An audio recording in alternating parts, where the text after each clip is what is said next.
So close to You hitting. knew it was there. You knew it was there. Weaver going for it again. Oh, trying to get a mind gift. German sharking under the stage, trying to get around. Finds a weapon. Oh, then the side air coming out. Not quite going to kill him. Weaver, I don't think he has any jumps, but he's still able to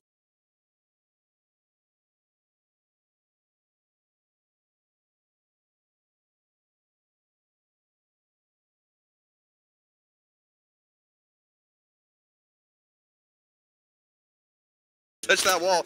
Weaver, now with guitars. Look at this. Oh, gravity cancel. He's not going to connect. German Bear still looking for it, like a signature or something. Weaver. And I mean,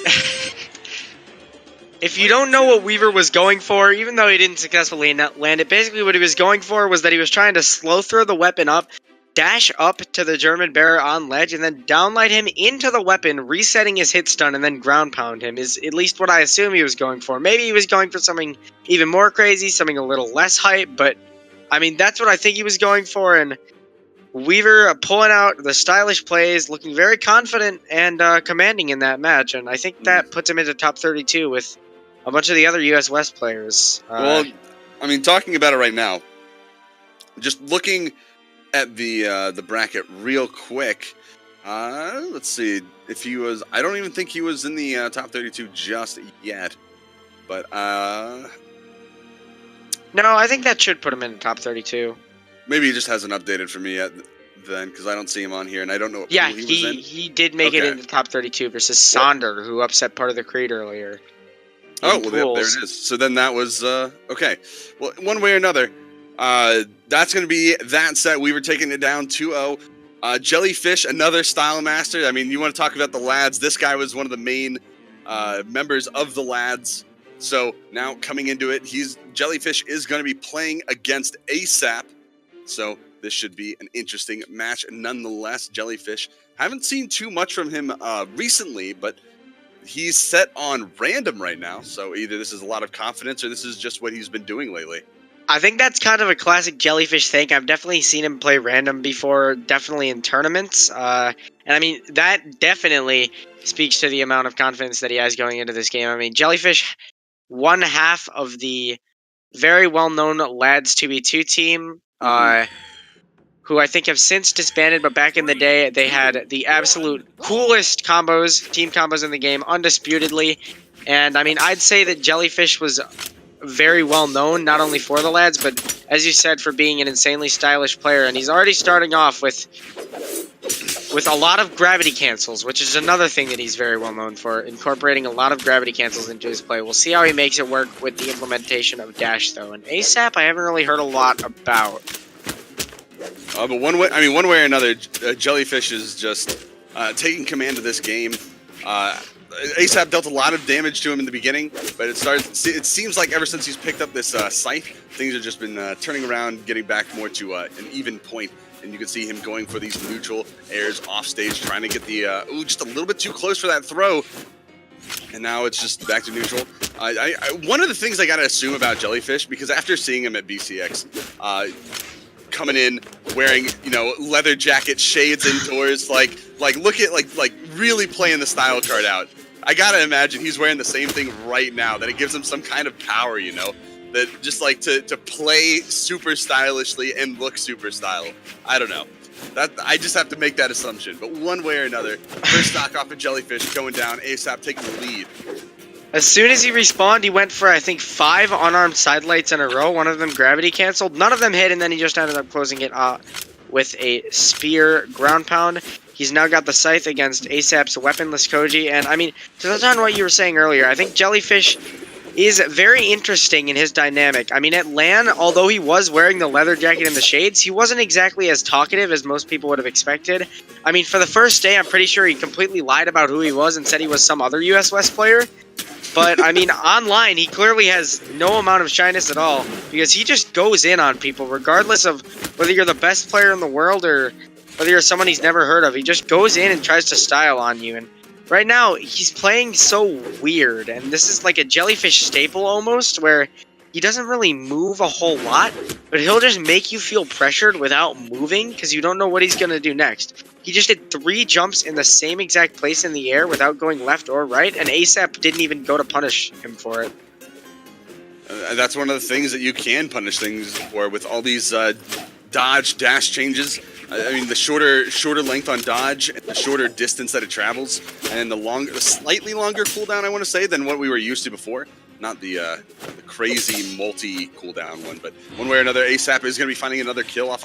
That's ASAP 2 stocks right now in the red. He's finding these kills. Jellyfish is seeming to have a little bit of trouble finding the kills in this matchup, but there is the recovery. So if this match keeps going the way it's been going, ASAP is going to be taking this down. Jellyfish right now, though, with the spear and the advantage, he just has to keep it going, and I guess we'll have to see how that works out for him right now.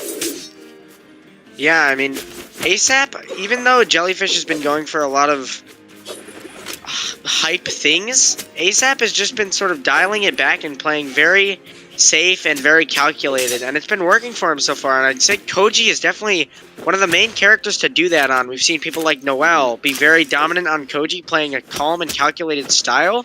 And I mean, as opposed to Jellyfish's style, where he really tries to overwhelm you with his constant weapon throws and gravity cancels, ASAP just played that completely perfectly against Jellyfish in particular, and he took that game 1. Mm-hmm.